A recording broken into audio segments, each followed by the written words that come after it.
Chris Anu here, your comrade in arms for a free and independent Southern Cameroon's Ambazonia. This is our moment to unite, irrespective of our different camps. Today is Thursday, December the 1st, in the year of our Lord, 2022.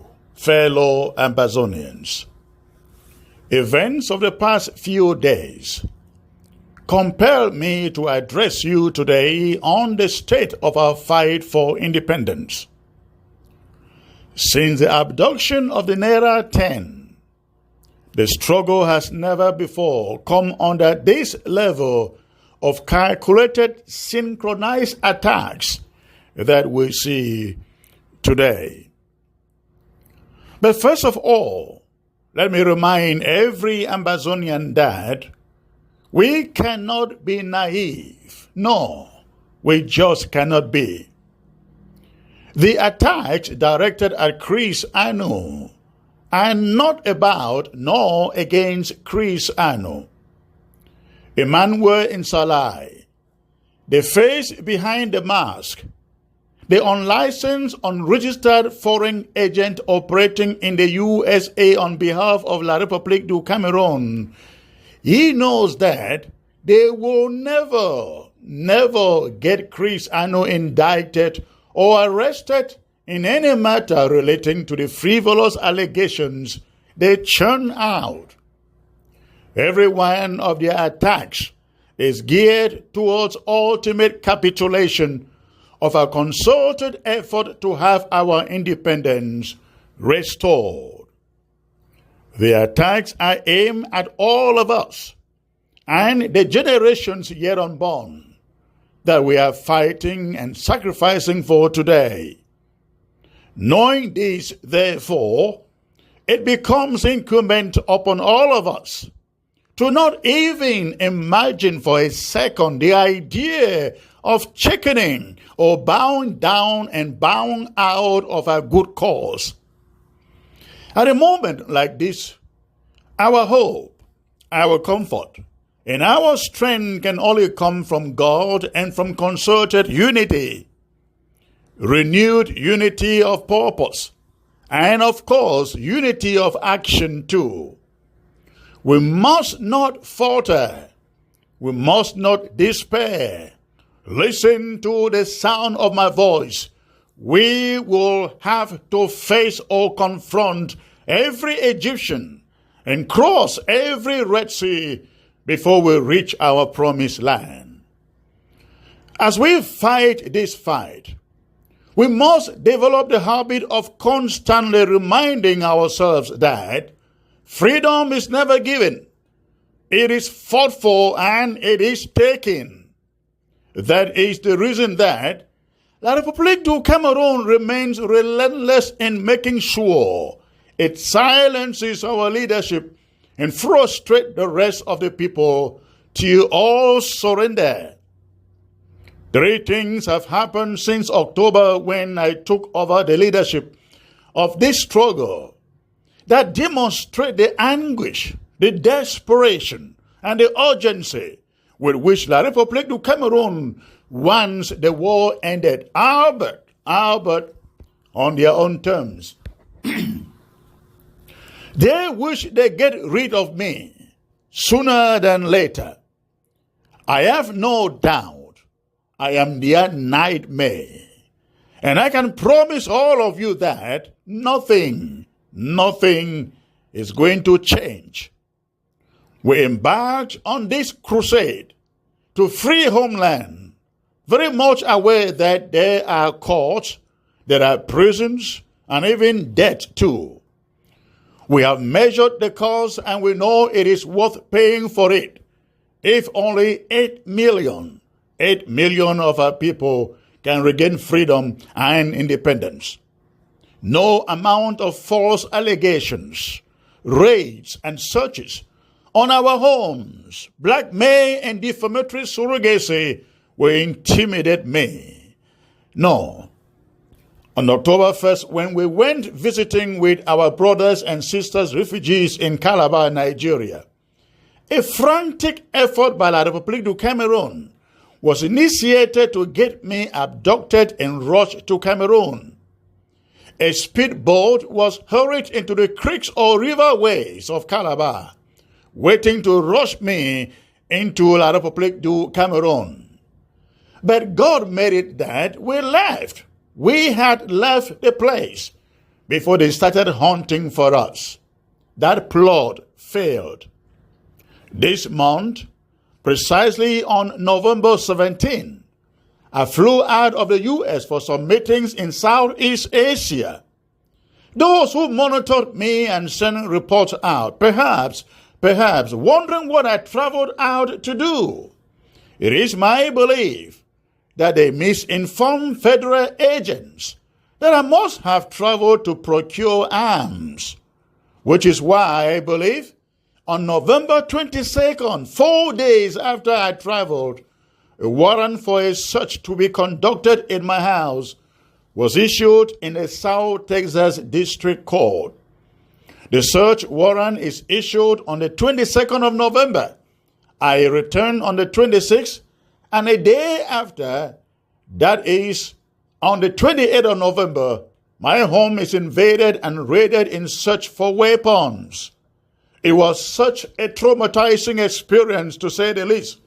The entire community was invaded with over 24 of a combined force of the police, a SWAT team, and special agents. People in the neighborhood surely must have thought I must either be some big-time drug pusher or a terrorist. But let me assure the enemy that the experience left no dent. Again, that experience left absolutely no dent on my resolve to fight and to remain steadfast for a free and independent Southern Cameroon and Amazonia. 3 of our comrades were also picked up in New York, Minnesota, and Missouri. They were indicted the same day, and as I speak to you, they remain behind bars. Even though they didn't belong to this interim government, we still consider them our comrades. We are united in one thing, the lofty idea of a free and independent Southern Cameroon and Amazonia. If we need unity, ladies and gentlemen, it is now. Now is the time. Now is the moment. We must fight for everyone who has proven dedication to fight for our independence, no matter the group they may belong to. Yesterday, they searched my house and arrested these other 3 comrades. Tomorrow, if we do nothing, it may be your turn. Those who are in the habit of making a mockery of others and trying to score cheap political points through social media surrogacy in situations like this should take note. Tomorrow, it may as well be your turn. This is no time for tomfoolery, social media conspiracy, and surrogacy, and political scores. It is time to stand up for our own. Remember the phrase, leave no one behind. Yes, leave no one behind. We must not allow those 3 comrades to their own fate. Until they are judged guilty, Ambazonians must rise up now from everywhere in the diaspora to secure their freedom by hiring the best attorneys for them. It is our responsibility. It is our duty. If we do not do so, and Emmanuel Salai, the Cameroon foreign agent, succeeds to throw them in jail, such a victory may motivate them to come after you next. And they will come after every perceived and potential threat to their one Cameroon agenda until they have succeeded to imprison all who are still standing.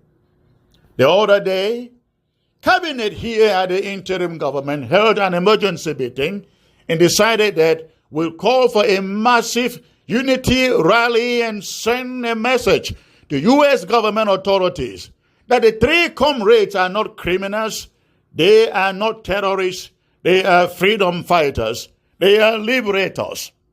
The only criminal here is Emmanuel Salai, the unlicensed foreign agent operating in the USA for La République du Cameroon. On that same Tuesday, December 13, the interim government is declaring a full-day lockdown of all of Amazonia as a symbolic gesture of solidarity to our comrades. Ground Zero shall therefore be locked down on Monday, the 13th, beginning Monday the 12th and Tuesday the 13th of December respectively. The restoration forces will enforce this lockdown. Let us send a strong message to Cameroon that we are not intimidated, we are not scared, we are not perturbed, and we shall never become what they want us to be, citizens of their country. We demanded for dialogue, but they walked away from the swift process, and they think they can use the barrel of the gun and the foreign agencies to muzzle our resolve. We must deny them that route too, ladies and gentlemen. I am therefore appealing to all stakeholders and frontline leaders in this struggle in the diaspora, especially those with close proximity to Washington, D.C., to be present at the D.C. rally, so we can all send a unified message to the U.S. authorities of the criminal undertakings of Cameroon agent Emmanuel Salai. Fellow Amazonians, Cameroon carries out these schemes and pogroms on our people, hoping that we behave like cowards and chicken out. I like them and those who send reports to listen to the sound of my voice today. I don't take intimidation that kindly. Intimidations always stir me up to want to fight even more. And that is what I am resolved to do today. Ours is not a rebellion against the country of Cameroon. Cameroon is in our country. Who declares war on his own people if indeed we are all Cameroonians? We are not Cameroonians. We have never been Cameroonians, and we will never be Cameroonians, not when some of us can still fight. And fight, we must fight. The war we are fighting isn't by choice. We didn't provoke it, nor did we start it. It was waged on us on November 30th, 2017 by the vegetable phobia who is in Yaoundé. What we have done since then is defend ourselves from their invasion. At this time, nothing is going to stop us. If you have lost anything in the 6 years of this war, which I know many of you have, then you understand, you surely understand what I'm talking about here. How can we forget that close to 40,000 of our people have been killed in the hands of the Cameroon army? How about the 200,000 documented and undocumented driven out of their homes and living in foreign lands as refugees in and around West and Central Africa? Over 700,000 others internally displaced, and about 4,000 communities burnt down by the Cameroon government army. How can we forget about this, ladies and gentlemen? And I can't forget of the criminal barbarism that the genocidal invading army of Cameroon leaves on our people. Only yesterday, December the 30th, ladies and gentlemen, I came across this video footage of the Cameroon army torturing one of our brothers. He was picked up, stripped naked, beaten mercilessly, and then he was commanded to sit upright. While he is sitting upright, the army lighted a piece of paper and used the fire on it to begin burning the penis, the tip of the penis of this young man. And the man is helpless. I just couldn't stand the sight of it. I couldn't watch the footage past that point.